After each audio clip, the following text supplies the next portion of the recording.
Hey, what's up, everyone? My name is Miguel. Today, I'm going to show you how to select the correct cloud model for your use case in order to be able to maximize the subscription that you're paying to Anthropic each and every single month. Let's get started. Now, first, Cloud comes in three different flavors. First is Haiku, the smallest and also the fastest model. Second is Sonnet. And third is Opus, the biggest but also the slowest. I'm going to show you from the smallest all the way to the biggest. Now, to start things off, we have Claude Haiku, smallest and fastest. It's lightning fast when it comes to responses, not even a couple of seconds up until you get your answer. It's the most cost efficient. Whenever the model gets smaller, you pay less. It's great for simple tasks, but whenever you start to use it for analysis, it's not quite there yet. Now, some use cases that you can use this model for are quick Q&As. So if you have a document with FAQs, it's actually fantastic at selecting the correct response to a client, for example. Second, text classification. Fantastic at classifying text, documents, and also tagging them. Three, moderation. Now, if you want to moderate a chat, mail, or even just client-facing documentation, you can use Haiku for it. It's actually very good. And last but not least, data extraction.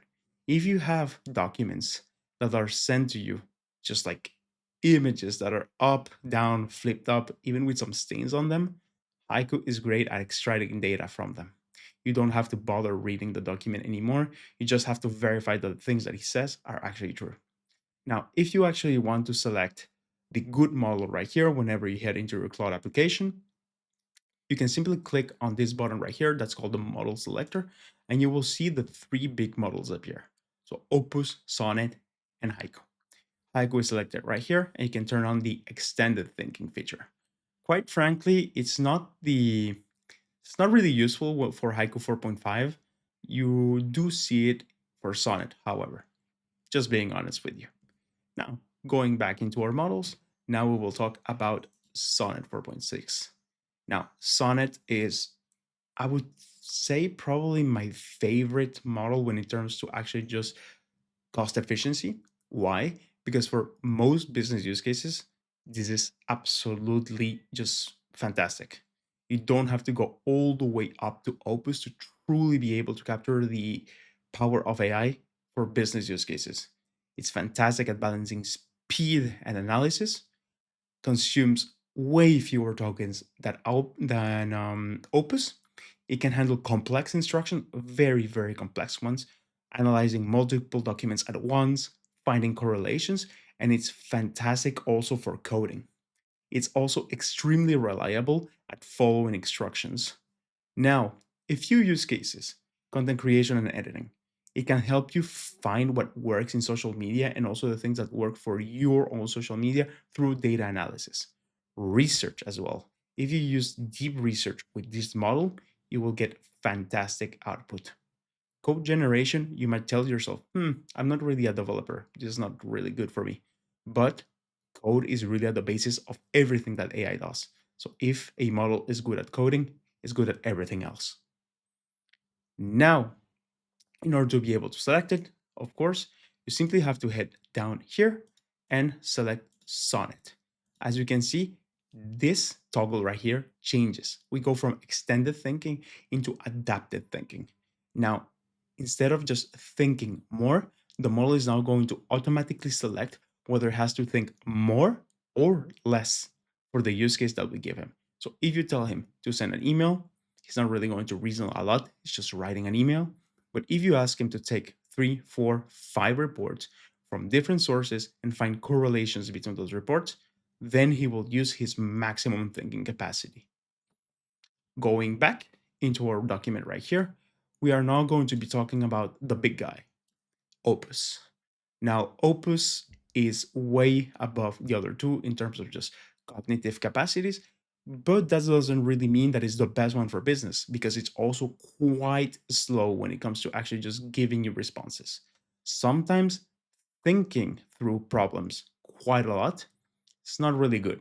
It's not really going to get you anywhere. However, it's fantastic for creative tasks because thanks to its actual just superior reasoning capacity, it can actually give you a lot more output, a lot more creativity. It's very slow, however. Also, if you're on the $20 plan for Claude, this is going to consume a lot of your tokens quite easily. So I would avoid using 4.7 Opus for everything, stick to Sonnet, and then for very precise use cases, go up to Opus. Now, if you go back in here, as I said before, it's actually fantastic at just complex technical analysis, absolutely monstrous at code as well. And whenever you need several pieces of output, it's also the best one. Now, just like I showed you before, you can actually select Cloud Opus 4.7 right here, and it's going to have the adaptive functionality as well, not the extended one. But whenever you need it, you can simply select it right here. Going back to our document, this is going to be the recap. How to choose the model, trading speed versus quality. Quite frankly, if you simply want to make the most out of the subscriptions that you're paying, if it's a $20 one, use Sonnet 4.6 for most use cases. If you simply want to just search for information inside of emails or tag them, switch back to Haiku if you're really going to be doing a lot of volume. And for marketing use cases or creative use cases or analysis use cases, switch up to Opus 4.7. This is for the people on the $20 plan. If you pay the $100 plan, you can simply stick to Opus 4.7 all the way through and switch back down to Sonnet 4.6 if you ever find yourself hitting the rate limits quite a bit. This is not normally that's not something that should happen quite often for people who are just getting started with AI, but I'm just giving you the heads up. Now, for the end of this video, you now know which of the three models you can use for your use cases. Whenever you actually start building your first applications with AI, this is something that's going to be extremely useful for you because also it comes down to money. The bigger the model, the more you pay to make it think. The smaller the model, the better it is for your wallet. Now, I'm gonna leave you with this feedback, and I will see you in the next video. Catch you soon.